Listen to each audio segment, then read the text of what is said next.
Hello, good afternoon. Hello, Good afternoon, Good sir. afternoon, sir. Good afternoon, sir. good afternoon. Sir. Good afternoon, sir. Yes, good afternoon. Yes, so today we will see some facial features according to physiognomy.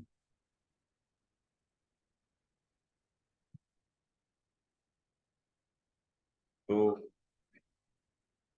बहुत cases में ऐसा हो जाता है कि हम face देखते हैं और एक इमेजिन करते हैं कि ये फेस इस मेडिसिन का है, ये फेस उस मेडिसिन का है ना। नोज पर से, आईज पर से, चिक्स पर से, लिप्स पर से, टीथ पर से, ईयर्स पर से, बहुत सारे ऐसे फीचर्स होते हैं जो किसी मेडिसिन के हमारे माइंड में जो फिक्स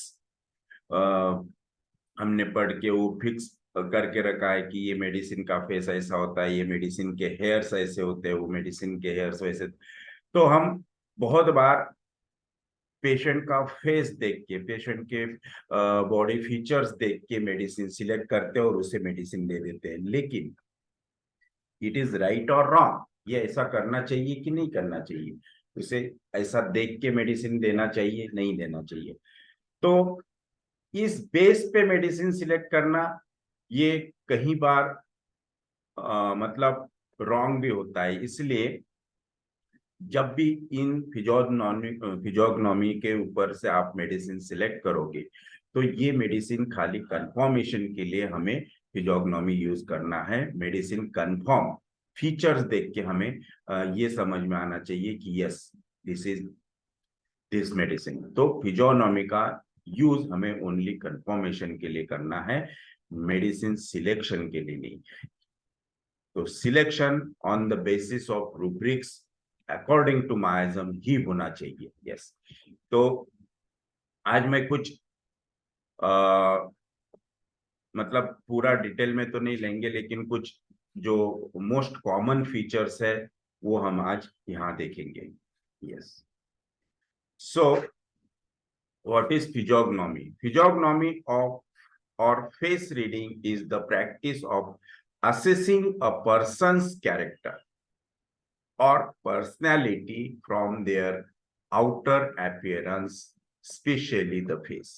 तो हम इस पर से फिजियोग्नोमी और फेस रीडिंग पर से उस पर्सन्स के कैरेक्टर, दैट मीन्स ये पर्सन, जैसे कि ये पर्सन का फेस बहुत ब्रॉड है, चिन बहुत ब्रॉड है, चिन बहुत नैरो है, नोज बहुत ब्रॉड है, तो ये उनके जेनेटिक ट्रेट्स होते हैं। These are the person's character, that means genetic trait होते हैं और वो हम इस फेस रीडिंग पर से निकालते हैं। So personality from their outer appearance, specially the face. Like curly hair, तो curly hair mostly curly hair के क्या कैरेक्टरिस्टिक सिम्टम्स होते हैं, क्या उसके जेनेटिक ट्रेट्स होते हैं, किस टाइप का उसका जेनेटिक्स होता है कर्ली हेयर वालों का, मतलब हम उसे उसके नेचर में देखते हैं, उसके माइंड से उसे कंपेयर करते हैं। तो mostly curly hair persons are very confused person, उनमें बहुत कंफ्यूजन होता है, छोटी छोटी बातों के लिए कंफ्यूजन होता है। मोस्टली कर्ली हेयर्स वाले जो पीपल्स होते हैं वो मतलब टाइम पे डिसीजन नहीं ले पाते, उनमें बहुत कंफ्यूजन होता है। अगर वो किसी शॉपिंग के लिए जाते हैं तो उन्हें एक कोई ना कोई सपोर्ट साथ में चाहिए, उसके बिना वो डिसीजन नहीं ले पाते, उसके बिना वो शॉपिंग नहीं कर पाते। अगर उन्होंने कोई ड्रेस सिलेक्ट किया तो उसमें बहुत कंफ्यूजन रहेगा कि ये मुझे सूट होगा कि नहीं, ये वैसे ये, तो वो हमेशा किसी अदर पर्सन को साथ में लेके जाएंगे और उनसे फिर वो कंफर्मेशन लेंगे, यार ये मुझे पसंद आया लेकिन ये मुझे अच्छा दिखेगा कि नहीं। तो वो पर्सन अगर बोलता है yes you are choice is right choice, तो तब उनका वो कंफ्यूजन दूर होता है। तो curly hairs are very confuse person, can be emotional. Yes, curly hair person जो होते हैं वो कभी कभी इमोशनल भी होते हैं। Emotional that means physiological, it is not psychotic. Psychotic emotional अलग होगा। साइकोटिक इमोशनल वाले के हेयर्स जो होते हैं बहुत थिक होते हैं या फिर बहुत थीन होंगे, लेकिन जो कर्ली हेयर है ये फिजियोलॉजिकल इमोशनल होगा, that means सोरिक type of personality. It can be intellectual. Yes, it can be intellectual. Curly hairs person intellectual भी होते हैं, which is permanent, which comes from the genes. Yes, so जो intellect होता है, जो intellectuality होती है persons की, it comes from the genes. तो एक जेनेटिक ट्रेट होता है, ये कभी चेंज नहीं होता है कि भाई कोई पर्सन बाय बर्थ बहुत इंटेलेक्चुअल था और बाद में बहुत उसका इंटेलेक्ट कंप्लीटली वैनिश होगा, ऐसा नहीं होता है. It is from genetic trait. So ये जीन से आता है. तो ये पर्सन जीन में से आने की वजह से ये परमानेंटली इंटेलेक्चुअल रहेगा, ये परमानेंट उसका कैरेक्टरिस्टिक सिम्टम रहेगा.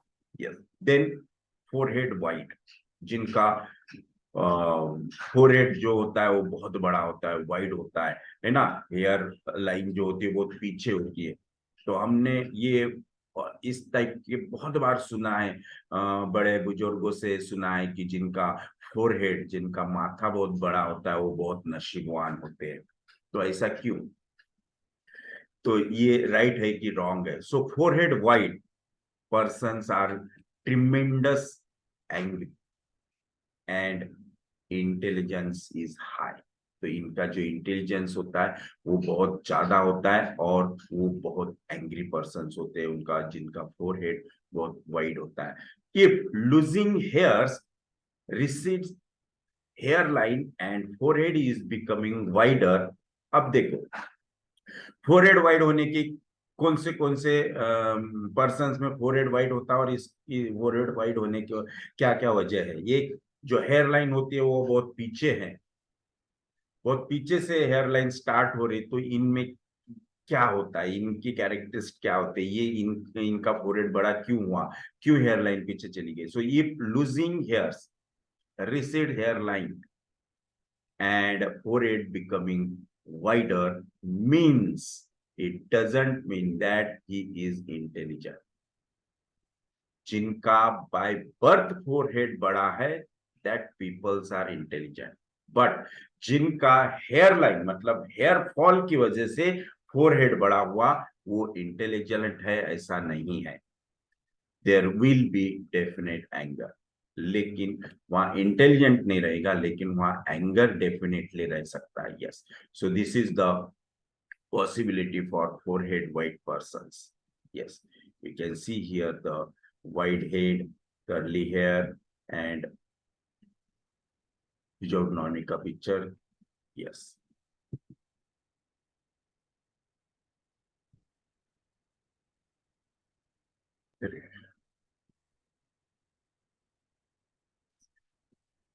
Now brittle hair, brittle hair, जिनके बाल बहुत जल्दी टूटते हैं. बाल झड़ना अलग बात है, लेकिन बाल बीच में से टूटना अलग बात है. That means lacks moisture resulting in dullness, dryness and frizziness. Sir slide change नहीं हुई. ओके.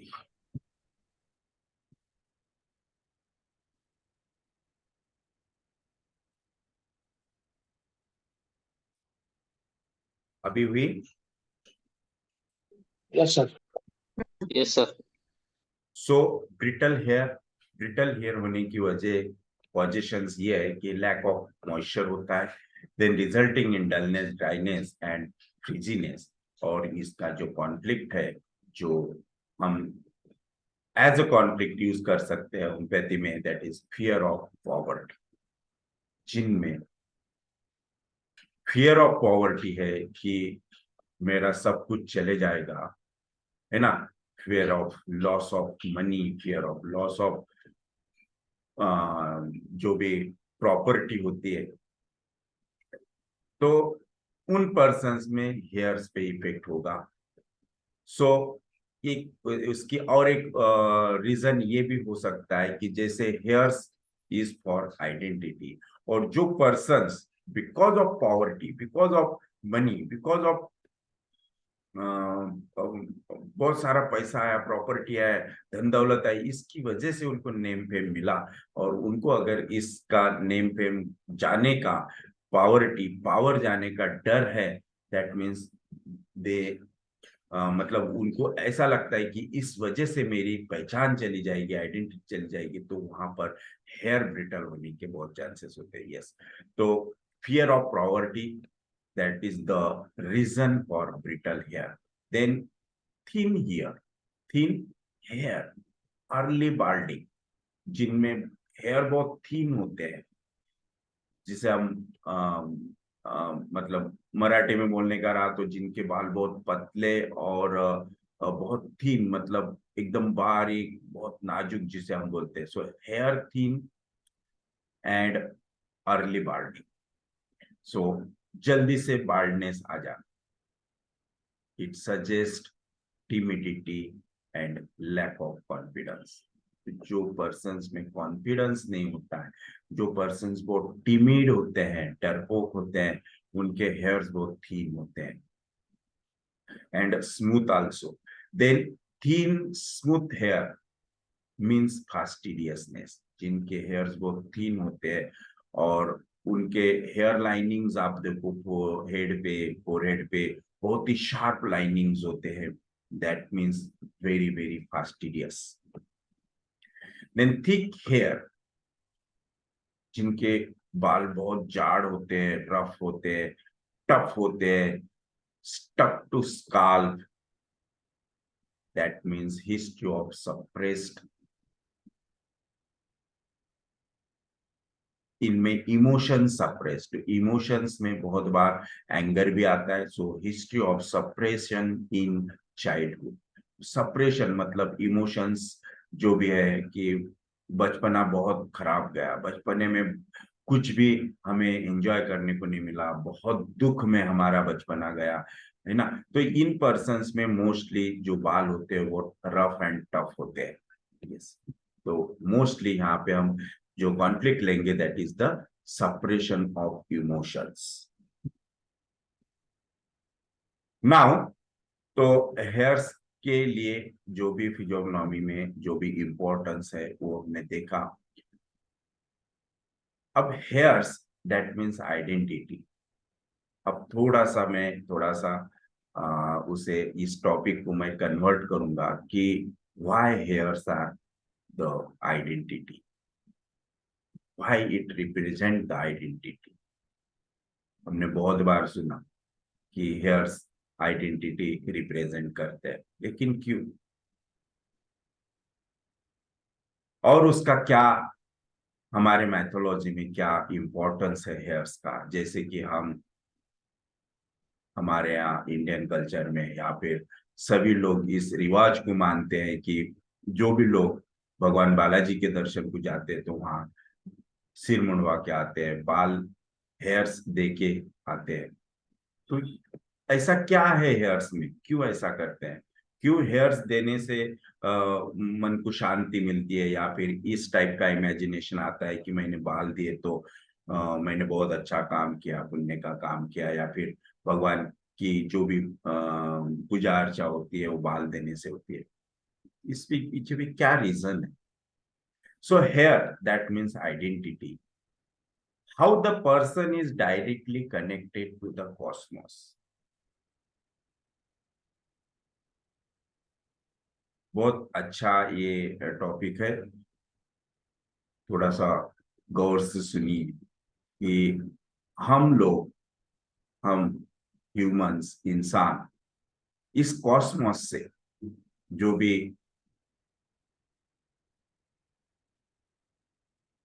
ये जो गॉड एनर्जी होती है उससे कैसे कनेक्ट है। So how the person is directly connected to the cosmos. Hair is suppose to be an antenna.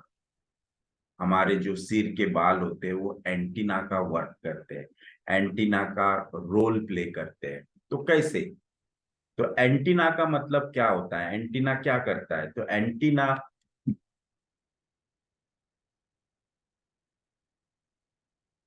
1 minute.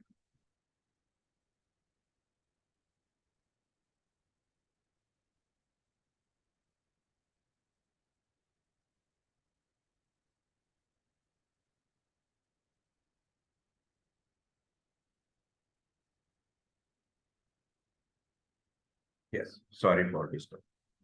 सो हमारे हेयर्स एंटीना का काम करते हैं। तो जो भी वाइब्रेशंस होते हैं वो एंटीना मतलब एंटीना कैच करता है, उसी टाइप से हमारे हेयर्स उस वाइब्रेशंस को कैच करते हैं। फिर वाइब्रेशंस में टू टाइप्स होते हैं, एक बैड वाइब्रेशन और गुड वाइब्रेशन। तो दोनों भी वाइब्रेशंस हेयर्स के लिए, दोनों भी वाइब्रेशंस ये, इसलिए वो दोनों भी वाइब्रेशंस कैच कर सकता है। इसीलिए अगर वो राइट गुड वाइब्रेशंस कैच करेगा तो हमारे लिए अच्छा होगा, लेकिन वो अगर बैड वाइब्रेशंस भी कैच करेगा तो हमारे लिए वो प्रॉब्लमेटिक हो सकते हैं, नुकसान कारक हो सकते हैं। तो ये बैड वाइब्रेशंस उसने कैच नहीं करने को ना, इसके लिए हमें क्या करना होता है। So how the person is directly connected to the cosmos, hair is suppose to be an antenna, wearing skull cap or cover up with dupattas is good habit. Yes. तो जब भी हम मंदिर में जाते हैं, किसी भगवान के दरबार में जाते हैं या फिर कोई भी रिलीजियस प्लेसेस पे जाते हैं तो सिर ढक के जाते हैं। ये प्रथा, ये जो हमारे कल्चर में है, ये पहले से है।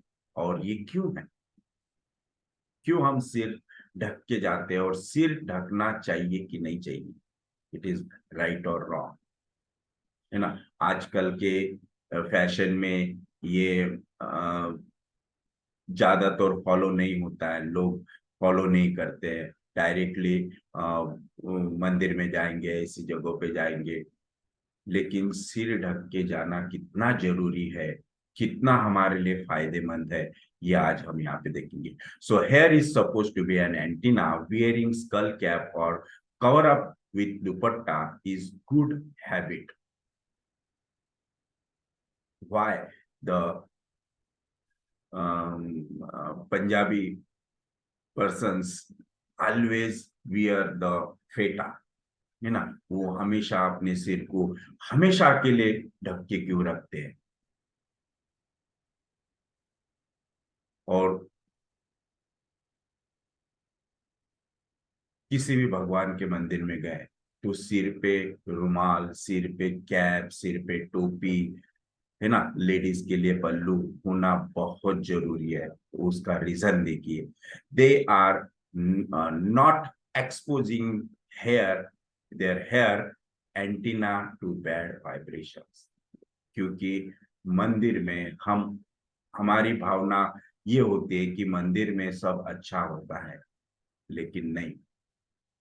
मंदिर में एक ही एनर्जी होती है, that is God, the cosmic energy. But वहां पे जो भी पर्सन आता है अपने अंदर की bad energy, bad vibrations, negative energy वहां छोड़ के जाता है।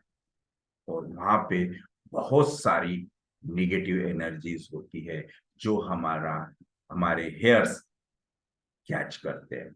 इसीलिए अगर सिर ढक के रहा, बालों पे कवरिंग रहा, तो एनर्जी हमारे बॉडी में एंटर नहीं करेगी।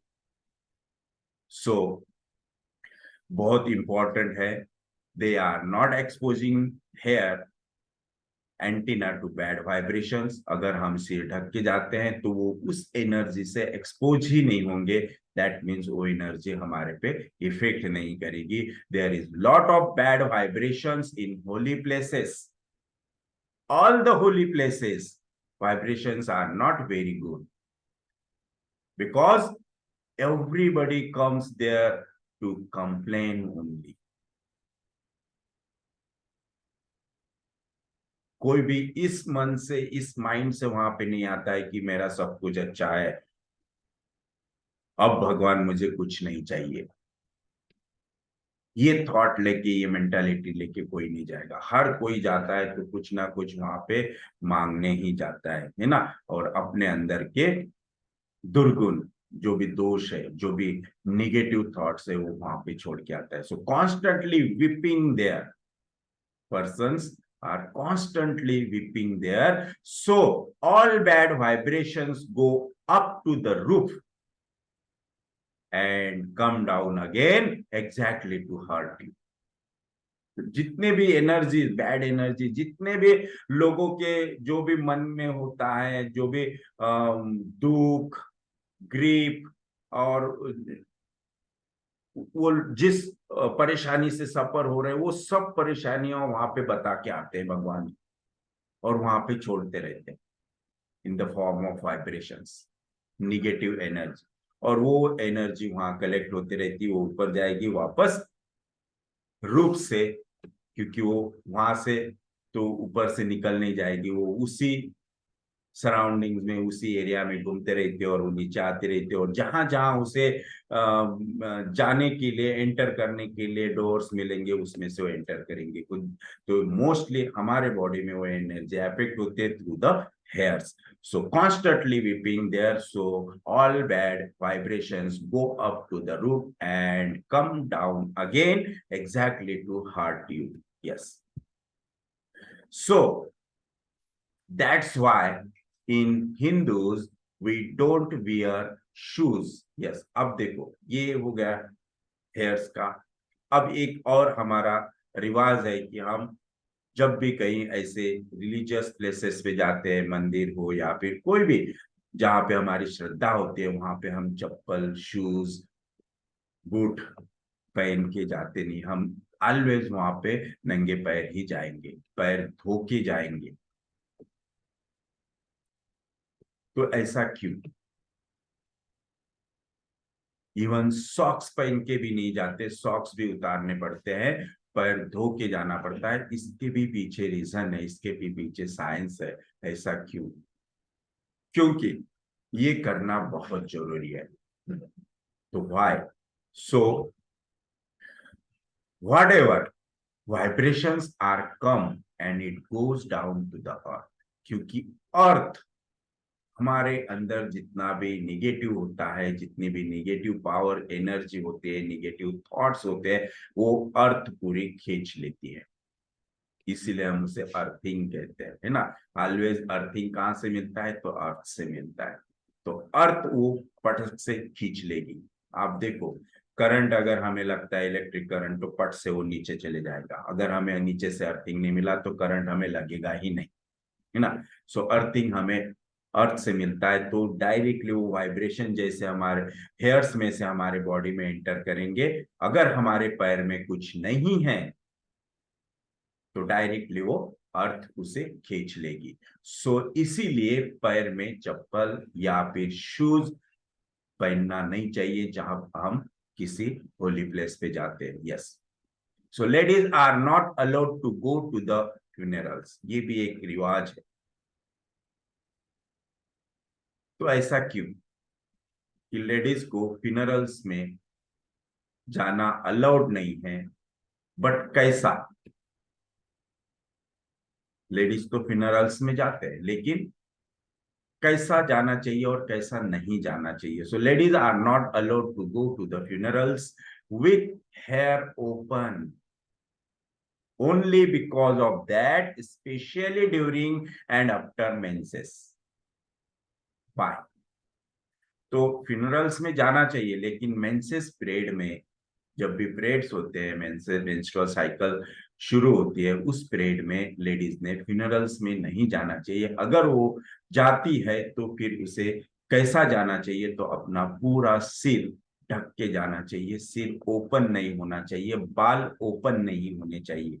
अगर बाल ओपन होते हैं तो वहां पे जो भी एनर्जी, क्योंकि जो भी प्रेतात्मा होती है और जो भी डेड बॉडी होती है, वहां पे टोटली बैड एनर्जी होती है, नेगेटिव एनर्जी होती है, और वो एनर्जी पट से कैच हो सकती है, स्पेशली इन वुमेन्स में। बट स्पेशली इन वुमेन्स में ही क्यों? जिनके पीरियड्स है, जो मेंस्ट्रुअल साइकिल से गुजर रही है, उनमें ये एनर्जी क्यों कैच होगी? तो उसका भी रीजन है क्यों। That is the scientific reason. क्योंकि इस पीरियड में उनकी जो इम्यूनिटी पावर होती है वो डाउन होती है। Why? So during and after menses, during menses immunity goes down, lot of changes happens, hb goes down, anemic conditions, so they are sensitive to external vibrations. That's why ladies are not allowed to visit temples also. आप देखो, बहुत से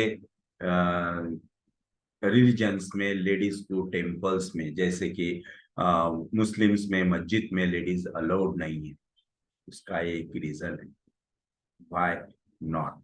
तो उसका ये scientific reason है कि ladies को मंदिर में, फ्यूनरल्स में क्यों अवॉइड किया जाता है, क्यों उन्हें रिस्ट्रिक्ट किया जाता है।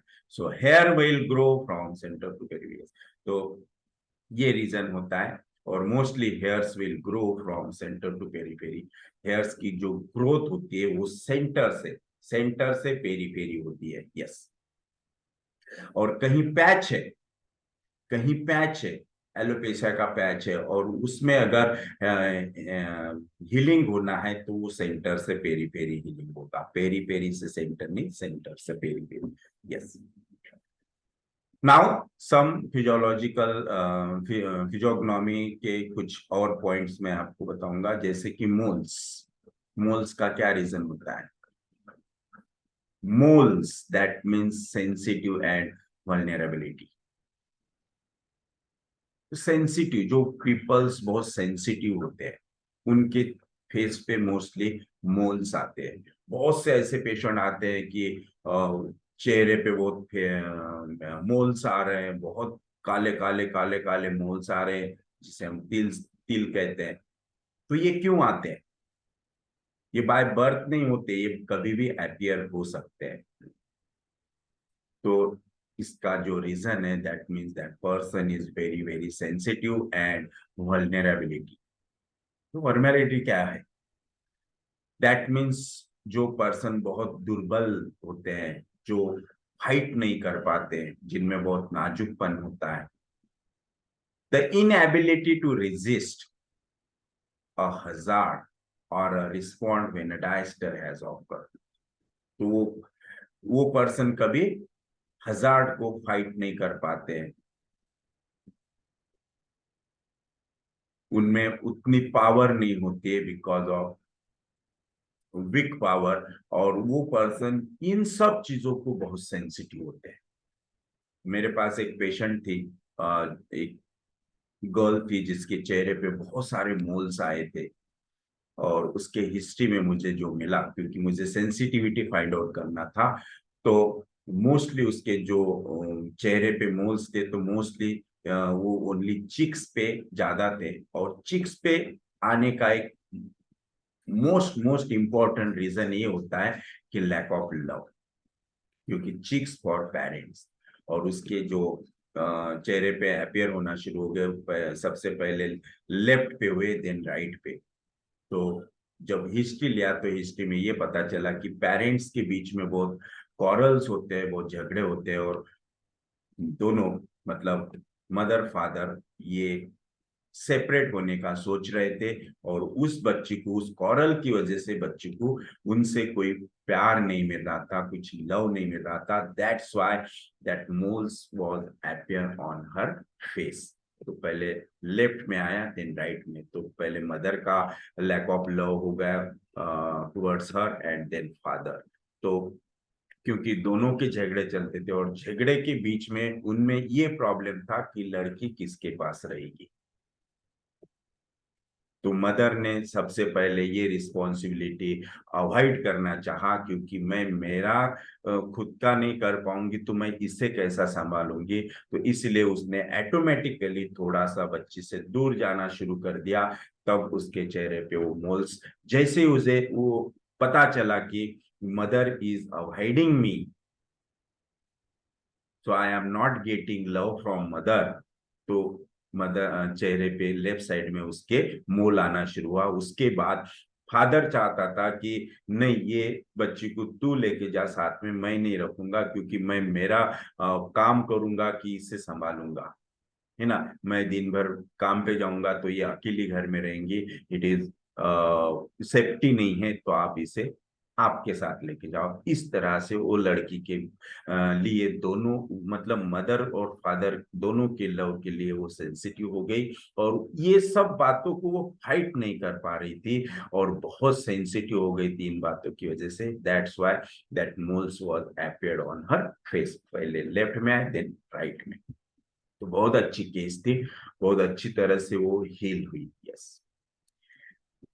Face distorted. ये सर मोल्स कभी कभी बीच में रेड कलर के मोल्स बॉडी पर आते हैं, पेशेंट में देखा ना। रेड और कलर के हाथ मोल्स पर। नहीं होते, रेड कलर के वार्ड्स होते हैं। अच्छा सर, ऐसे मोल्स जैसे छोटे मोल्स छोटे ओनली दिख ब्लैक, रहे थे। ब्लैक कलर के अच्छा। होते हैं, छोटे छोटे तिल के जैसे। अच्छा okay sir. Face distorted, face distorted क्यों होता है, what is the reason?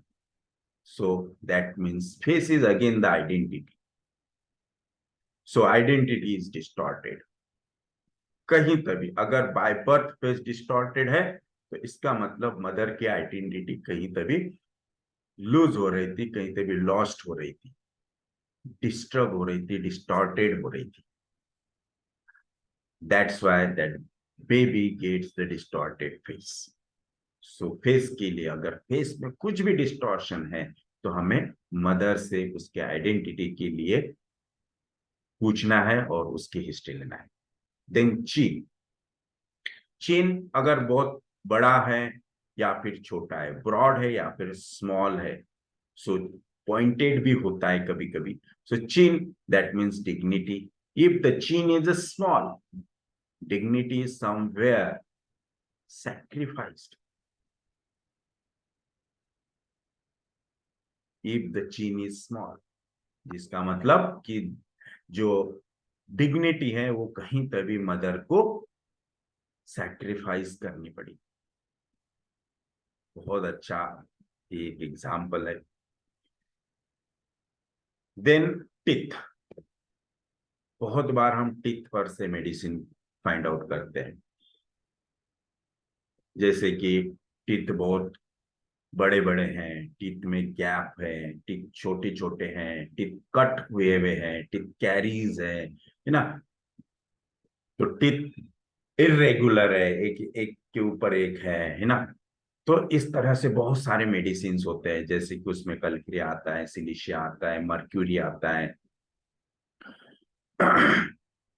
Then teeth जो होते हैं प्रोजेक्टेड होते हैं, तो दैट मीन्स वो क्यों है, इसके भी पीछे रीजन है, इसके भी पीछे माइंड है।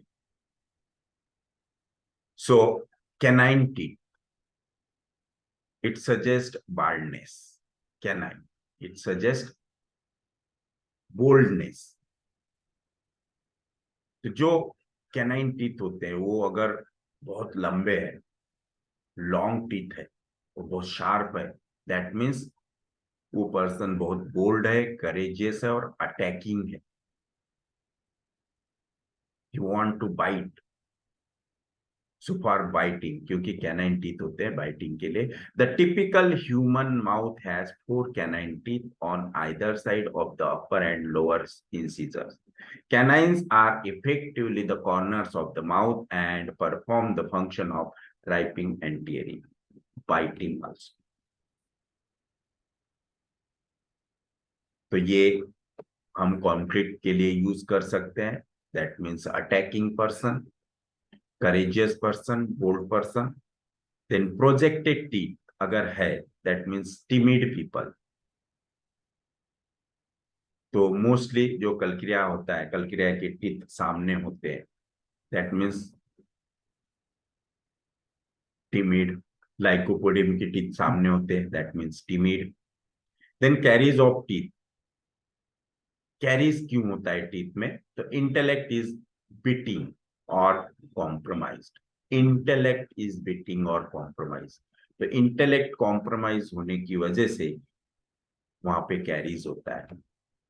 तो बहुत बार ये जब भी हमारा इंटेलेक्ट कहीं कॉम्प्रोमाइज हो रहा है, मतलब हमारे इंटेलेक्ट को, हमें जितना भी नॉलेज है, हमारे पास जितना भी नॉलेज है, उसका कोई वैल्यू नहीं कर रहा है, मतलब वहां पे इंटेलेक्ट कॉम्प्रोमाइज हो रहा है। तो बहुत बार ऐसे टाइम पे बहुत गुस्सा आता है, और वो गुस्सा, वो एंगर सप्रेस हो जाता है, जिसकी वजह से कैरीज होता है। यस,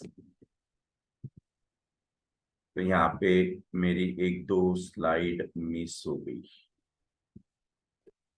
शायद डिलीट हो गई, क्योंकि यस,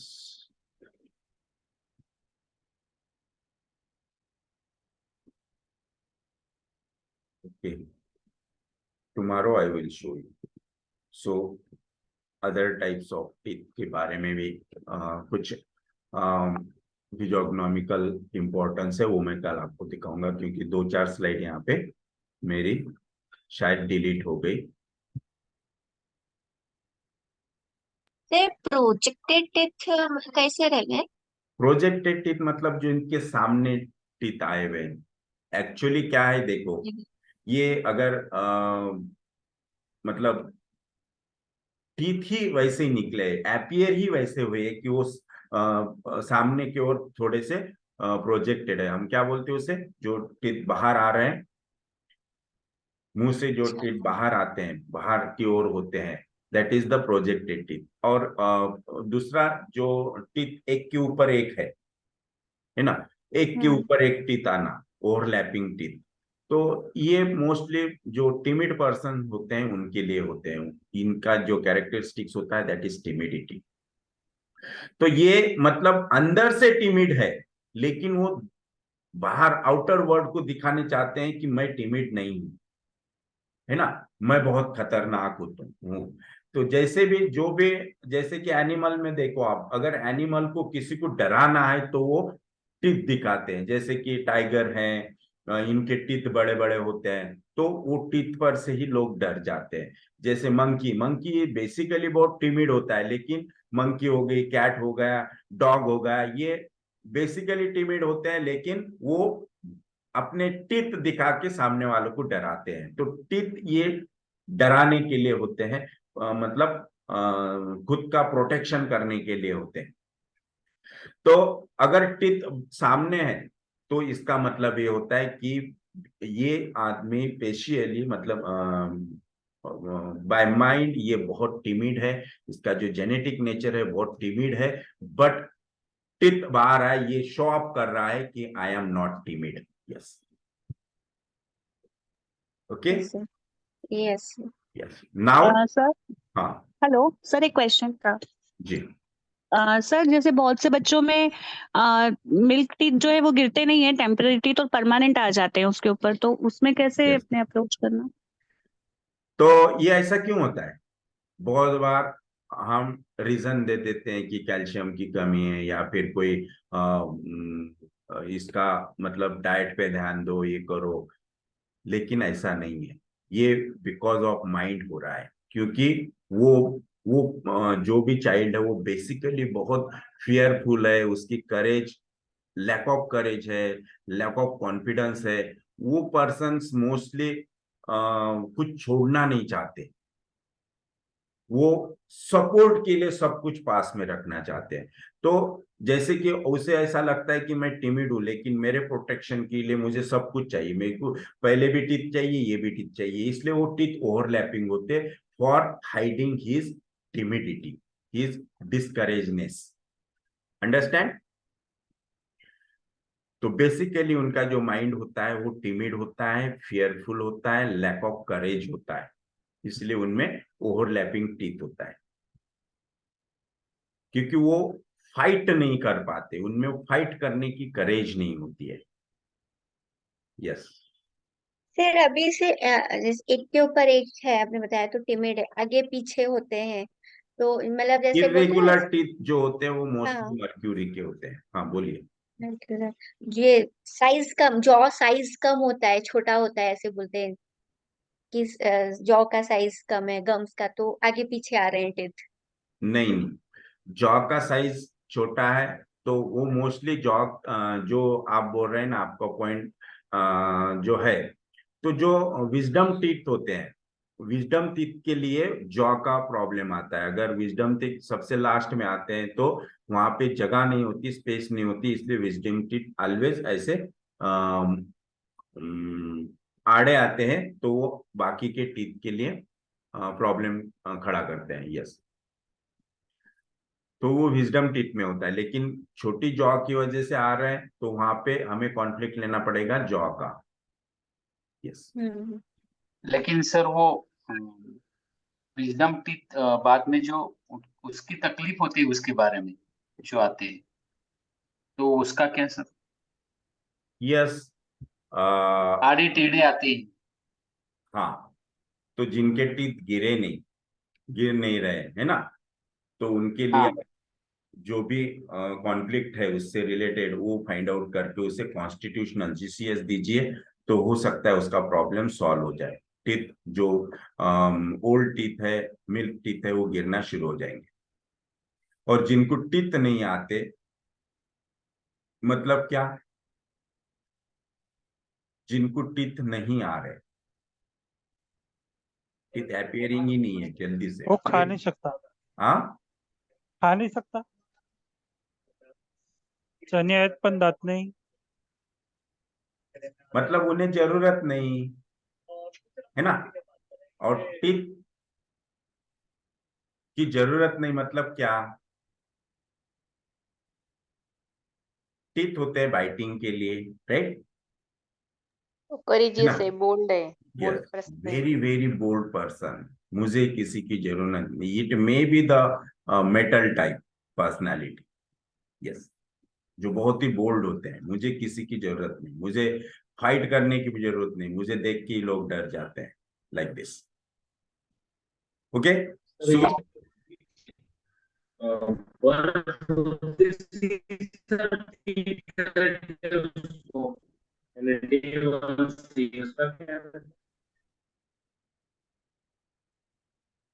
मैं पहले अपना टॉपिक फिनिश कर लूं।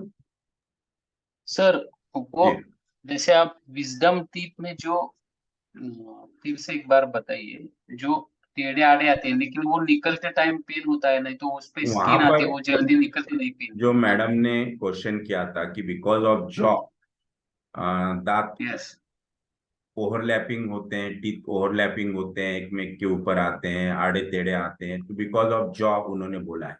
तो बिकॉज ऑफ जॉ, ये जो बच्चों में टीथ आड़े टेढ़े आते हैं, तो उनमें बिकॉज ऑफ जॉ नहीं होगा। अगर किसी बच्चे में अगर है इस टाइप का कि जॉ शॉर्ट होने की वजह से आया, तो हमें वहां पे, क्योंकि जॉ कंजेनाइटल है, बाय बर्थ वो शॉर्ट है, तो वो शॉर्ट क्यों हुआ उसका रीजन हमें देखना है मदर से। लेकिन मोस्टली जो विजडम टीथ होते हैं उस वो टीथ हमेशा आड़े आते हैं बिकॉज ऑफ वहां पे स्पेस नहीं होता है, तो उसके लिए हम वो जॉ का रीजन नहीं लेंगे। ये mostly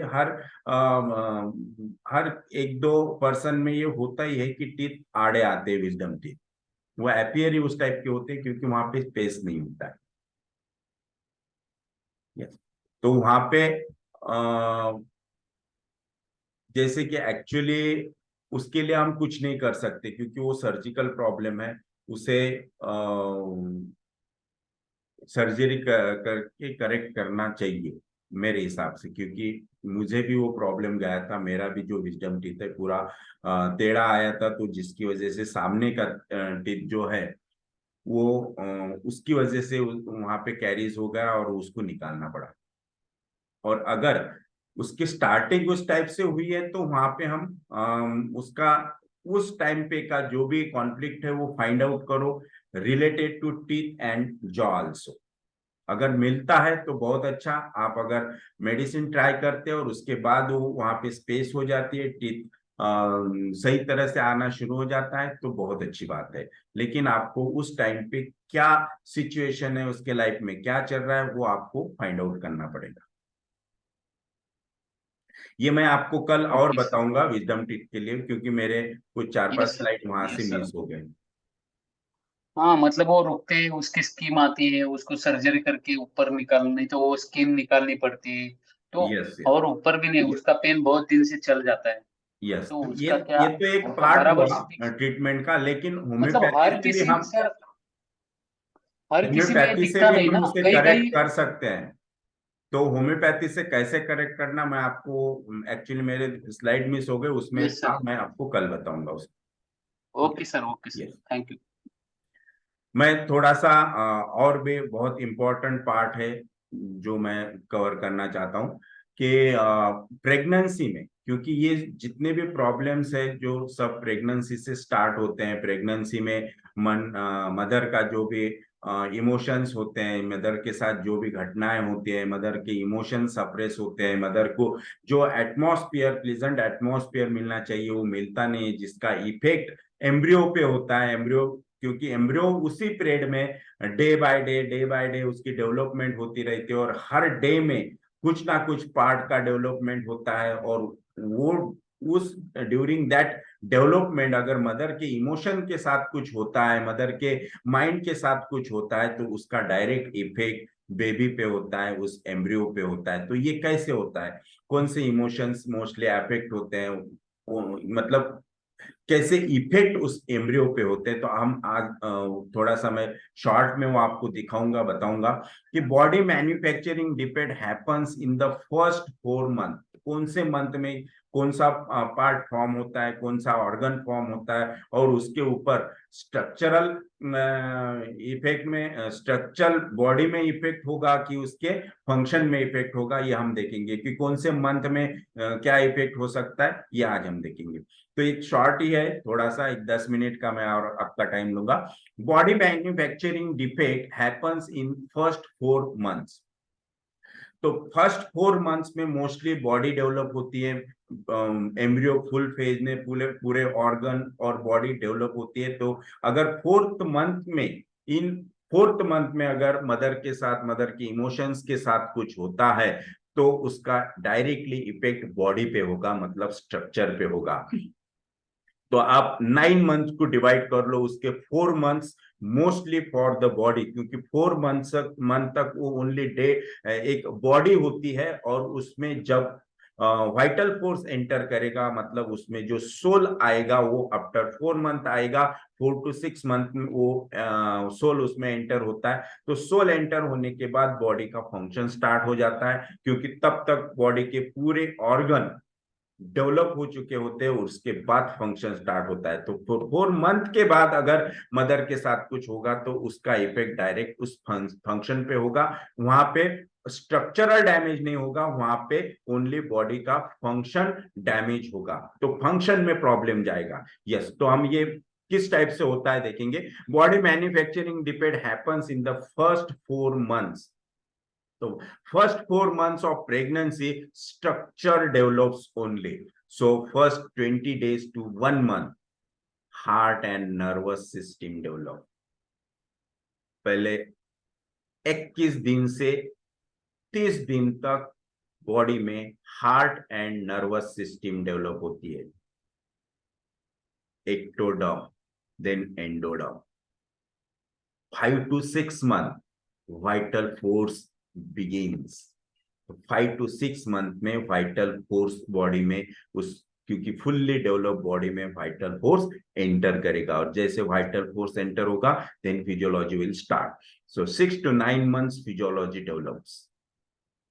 sensation, development of organs and reacting to stimuli, है ना। रिफ्लेक्सेस आना शुरू हो जाएंगे, बेबी आंख ओपन करना शुरू हो जाएगा, मूवमेंट्स स्टार्ट हो जाएंगी। This is the function of body. तो 6 to 9 months physiology develops. So sensation, development of organs and reacting to stimuli, reflexes will start. Whenever there is trauma inside the womb, either mental trauma, many ladies suffers from urinary tract infection. तो ये trauma inside the वूम हो या फिर कहीं बाहर से हो, outer हो, that women suffer from, that ladies suffer from urinary tract infection. Tell me why.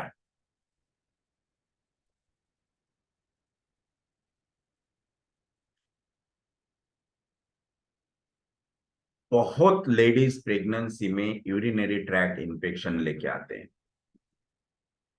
Frequency of micturition, burning micturition, ये प्रॉब्लम लेके आते हैं because of insecurity about the territory, और उनके लिए उनकी टेरिटोरी होती है नाउ द प्रेगनेंसी। मेरे बच्चे के साथ कुछ होगा क्या। These pregnant women are very, very cautious about their fetus. तो बच्चे को कुछ होगा क्या, अगर वो अंदर से ट्रॉमा हो या फिर बाहर से ट्रॉमा हो। इवन अगर उनको ऐसा लगता है कि उन्हें कुछ टेंशन चल रहा है, घर में टेंशन है या फिर कोई टेंशन दे रहा है, तो उस पीरियड में भी उनके माइंड में ये थॉट आ सकता है कि मैं इतने टेंशन में रह रही हूँ तो मेरे बेबी को कुछ होगा क्या, या फिर कुछ एक्सीडेंट होता है, बहुत लेडीज पैर घसर के गिर जाते हैं, है ना, लेग स्लिप होता है, कुछ धक्का लगता है, पेट को कुछ धक्का लगता है, तो पट से उनके माइंड में ये थॉट आ जाता है कि मेरे बेबी को तो कुछ नहीं होगा। This is fear or insecurity about the fetus that will cause the urinary tract infection. Yes. तो जब भी प्रेगनेंसी में इस टाइप का पेशेंट आता है, this is most common thing, ये अगर आता है तो हमें टेरिटोरियल कॉन्फ्लिक्ट वहां पे ढूंढना है। देन सर टेरिटोरियल कॉन्फ्लिक्ट क्यों होगा? मतलब इसमें ऐसे लग नहीं रहा था कि ये टेरिटोरी है। उनके लिए सबसे इंपॉर्टेंट क्या है? हाँ, मोस्ट इंपॉर्टेंट थिंग के लिए भी फियर एंड फ्राइट है, इनसिक्योरिटी है। Yes. yes. So UTI is common during 6 to 9 months. Very common when they go to mother's home. ये भी एक important है। UTI is common during 6 to 9 months. अब देखो यहाँ पे भी टेरिटोरी इफेक्ट हो रही है कि बहुत से लेडीज प्रेगनेंसी में मईके में जाती हैं और मईके में जाने के बाद वहां उनको ऐसा लगता है कि मैं यहाँ बिन फालतू, ए, है ना, मेरी यहाँ उतनी केयर नहीं हो रही, मेरे तरफ उतना ध्यान नहीं दिया जा रहा है, मुझे हर चीज के लिए पूछना पड़ता है ना, मुझे मेडिसिन के लिए पूछना पड़ रहा है, मेरे नीडफुल जो भी थिंग्स है उसके लिए पूछना पड़ रहा है। Again the territorial is in conflict, is in crisis. So UTI is common during these months, very common when they go to the mother's home. After 4 months of pregnancy, SORA, psychosis and syphilis defense mechanism start. क्योंकि जैसे ही वहां पे vital force enter करेगा, वहां पे miasmatic approach apply होना शुरू हो जाएगा। सो SORA that means function of the body, psychosis mean weight gain of the body, and syphilis कोई अगर मदर के साथ कुछ मेंटल इमोशनल फैक्टर होता है तो उसका इफेक्ट बॉडी पे होगा। It may be psoric, it may be sycotic and it may be syphilitic. अगर वहां स्ट्रक्चरल कुछ डैमेज हो रहा है तो सिपिलिटिक, वहां पे फंक्शनल कुछ डैमेज हो रहा है तो सिपिलिटिक। सो SORA, psychosis and syphilis defense mechanism start inflammation और inflammation gives rise to induration। सबसे पहले वहां पे इन्फ्लामेशन होगा, कुछ भी होता है तो स्टार्टिंग जो है वो फंक्शन लॉस से ही होगी, दैट मीन्स इन्फ्लामेशन, देन वहां पे इंड्यूरेशन होगा, दैट मीन्स साइकोसिस, आफ्टरवर्ड अगर वहां पे डिस्ट्रक्शन होना है, डीजनरेशन होगा तो syphilis. So inflammation gives rise to induration और less synthesis of elastin or more of fibrin, that means psychosis. These are secondary which happens in 3rd trimester. Yes. Pregnancy omitting which sir ये yes. Elastin का फिर से repeat कीजिए। Elastin, इसके पहले भी slide 2-3 change नहीं सेशन में हुआ। हमने देखा है कि इलास्टिन लेस होता है या फिर एक्सेस होता है तो इट इज साइकोसिस। इंड्यूरेशन होना मतलब ग्रोथ हो रही है या फिर वहां पे साइकोसिस माइजम अप्लाई हो रहा है। Yes yes sir. कल प्रेग्नेंट ओमिटिंग का भी किसी ने कॉन्फ्लिक्ट पूछा था, लेकिन बहुत प्रेगनेंसीज में mostly lot of ladies suffer from this problem, omitting in pregnancy. But omitting में अगर वो नेचुरल है, बिकॉज ऑफ नेचुरल प्रोसेस की वजह से, हार्मोन्स की वजह से हो रही, तो it is natural, it is normal. But वो एक्सेसिव है वोमिटिंग की वजह से, नौशिया की वजह से प्रेग्नेंट वुमन कुछ भी खा पी नहीं पा रही, दैट इज सिपिलिटिक। इसका मतलब डायरेक्टली ये है कि which occurs in syphilitic means sycosyphilitic child is going to take birth, अगर वोमिटिंग आउट ऑफ कंट्रोल है तो। यस ये स्लाइड नहीं आया ये वाला। यस मेरे आज काफी स्लाइड इसमें से डिलीट हुए कि पता नहीं मुझे कहाँ गए। ये मॉडर्न साइंस का ग्रोथ चार्ट है, एम्ब्रियो किस टाइप से डेवलप होता है, कौन से ऑर्गन कौन से मंथ में डेवलप होते हैं, ये दिया है according to the modern science.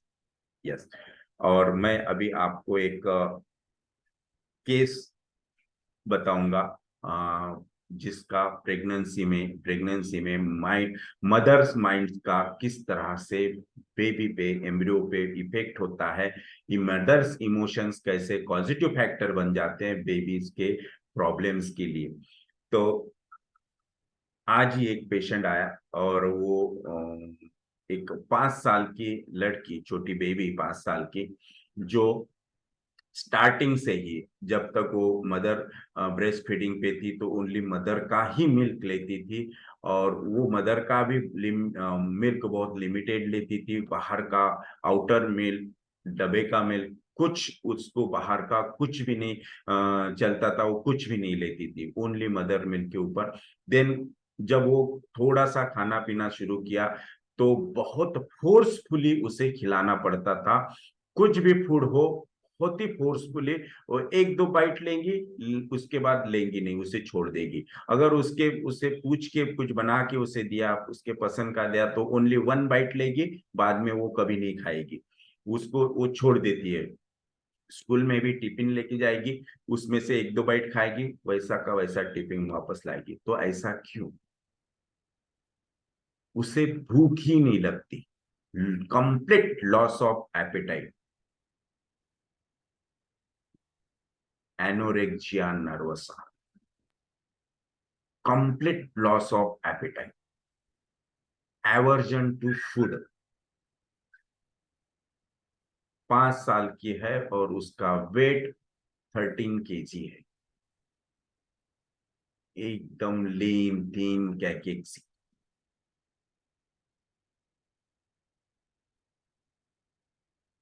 आज ही मैंने मेरे बेटे का वेट किया, वो 9 मंथ का और उसका वेट 12 kg है, और ये 5 साल की लड़की है जिसका वेट 13 kg है। Complete loss of apatite. Parents बहुत परेशानी में कि ये कुछ खाती ही नहीं, इसको बार बार एडमिट करना पड़ता, सलाइन देना पड़ता, आईवी फ्लूइड पे वो रहती है। तो ऐसा क्यों हुआ? सर बाय बर्थ है? By birth, by birth. तो Why? Mother history? Yes, why this severe aversion for food? What तो डेथ indicates? कॉन्फ्लिक्ट होगा ना मदर में? Yes, मदर में डेथ कॉन्फ्लिक्ट होगा death। शायद से। हाँ मतलब वो कुछ तो हुआ होगा प्रेगनेंसी में जो कि Yes, जिंदा नहीं रहा, 100% मतलब कुछ ना कुछ क्लोजिंग तो ऑफ हुआ ही लाइफ। होगा। हाँ कुछ ना कुछ तो। तो क्या हुआ होगा? कुछ ना कुछ हुआ होगा मतलब क्या? ऐसा क्यों होता है? तो समथिंग इसका क्रिएट हुआ होगा जो कि वो खाने की इच्छा नहीं कर रहे हो, मुझे भूखी रहना ही अच्छा है, मैं खान। हाँ, तो सर ये जो है इमासिएशन का एवर्जन, कॉन्फ्लिक्ट था हमने आपने ये कल। कॉन्फ्लिक्ट देखा था, कैकेक्सिया में रेडी भी टू ये डाई सर। कॉन्फ्लिक्ट है। जो भी पर्सन फूड नहीं लेना चाहता, फूड छोड़ देना चाहता है, मतलब ही is preparing to die. Die. This is auto immunity, है ना?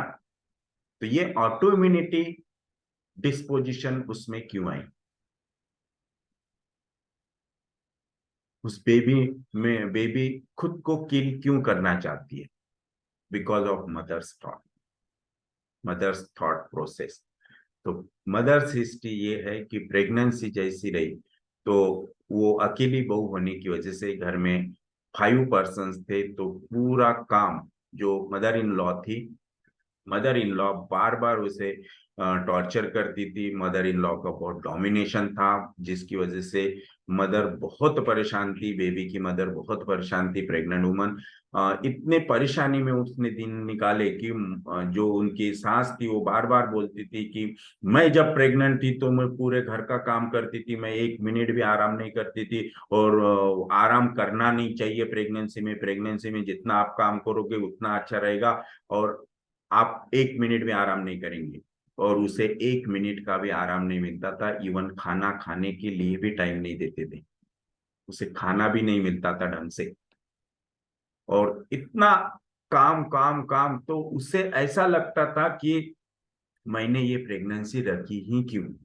इन लोगों को प्रेगनेंसी नहीं चाहिए, इन लोगों को बच्चा नहीं चाहिए, इन लोगों को ओनली काम चाहिए, इनको बच्चा चाहिए ही नहीं, और मैंने इसे क्यों रखा। मैं इसको निकालना चाहती हूँ, इसको गिराना चाहती हूँ। ऐसे में मैं इसको बड़ा कर ही नहीं सकती, अगर मुझे खाने को ही नहीं मिला तो बच्चा कैसे बढ़ेगा। और ड्यूरिंग 7 मंथ बच्चे का वेट ओनली 1 kg था, 1 kg से भी थोड़ा कम था। तो ये वो थॉट प्रोसेस थी, और मदर इन लॉ का इतना डोमिनेशन था कि वो इतनी फियरफुल कंडीशन में थी कि अगर कोई काम छूट गया तो उसे टॉर्चर होता था। वो जो इनह्यूमैनिटी, मॉर्टिफिकेशन, इनह्यूमिलेशन उसके साथ हो रहा था, जिसकी वजह से उसे ऐसा लगता था कि बच्चा होना ही नहीं, घर वालों को बच्चा चाहिए ही नहीं, और ये बच्चा मैंने क्यों रखा। She want to abort this child। और यही मैसेज उस बच्चे को गया, उस फिटस को गया कि जिंदा रह के कोई फायदा नहीं, no use of life. That's why that girl want to kill himself। तो ये जो फूड का एवर्जन, एनोरेक्सिया नर्वोसा उसमें जो आया because of this thought process. तो बताइए क्या रूब्रिक लेना है।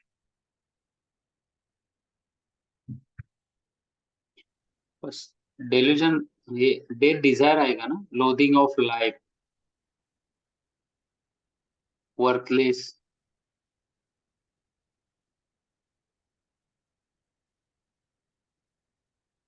बोलिए। और निग्लेक्टेड, हाँ निग्लेक्टेड फीलिंग आ गया। हाँ, तो उसमें जो था दैट वाज वर्थलेस, वर्थलेस भी आएगा ना sir, rejected, hatred. That was death desire. जो ये जो रूब्रिक है ये बच्चे की डिस्पोजिशन भी, दिस इज ऑटो इम्यूनिटी, है ना। एवर्जन टू फूड अगर होता है तो this is auto immunity. The aversion to food that means trying to kill himself, है ना, preparing for die. So this is auto immunity. So death desire is the main rubric here, rubric of child. Then desires nothing, उसे only food ही नहीं तो उसे कुछ भी नहीं चाहिए, that is desires nothing. And mother's disposition was delusion neglected, कि उसके तरफ कोई ध्यान ही नहीं दे रहा। वो बार बार बोलती थी कि मैं प्रेग्नेंट हूं, मेरी कुछ केयर करो, मुझे एटलीस्ट खाने को तभी दो। तो this was neglected feeling and the remedy is, बोलो। तो बच्ची क्या थी, रिएक्शन, उसका रिएक्शन क्या था? इसका डिस्पोज, रिएक्शन तो वो लिया ना हमने, सेंसिटिव थी। एवर्जन टू हाँ फूड। नहीं नहीं नहीं, वो hot chilly thirsty. Yes, Thermals was chilly and thirstless. Yes, then pulsatilla. Pulsatilla is Yes, hot sir. and thirstless. CPR for CPR. Yes. So CPR is the remedy. Okay. हाँ sir. So thank you very much. Thank you sir. Thank you. Yes. Very nice. तो आज का session अच्छा लगा तो आप chat box में डाल सकते हैं. ओके. यस, ग्रुप पे मैसेज कर सकते हैं. Okay. So thank you very much. काफी टाइम हो गया, लोगों को मैच भी देखना है. Okay. Okay sir. Yes. So Thank you. Thank you. Bye bye. See you. Very nice session today. Thank you. Yes. Nice session, sir. Thank you. Thank you.